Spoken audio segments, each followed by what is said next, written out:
The West Philippine Sea has been removed from Google Maps, according to one news report. Now, I went and looked myself, and on my mobile device, it shows up.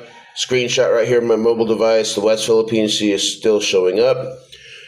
Also on laptop, still showing up here on my laptop as well. The news report said you could find it on mobile as a pin only, and that it no longer appeared on their laptop.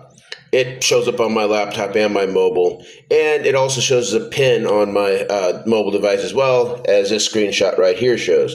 So I don't know what's going on. Maybe Google Maps was updating something and it temporarily disappeared whenever whoever made this article started to write their article. But it's still showing up mine. Another possibility is maybe my cache still shows it and my stuff hasn't updated yet to show that it's missing now. Let me all know, does the West Philippine Sea still show up on Google Maps for you? Or has it disappeared for you from your Google Maps?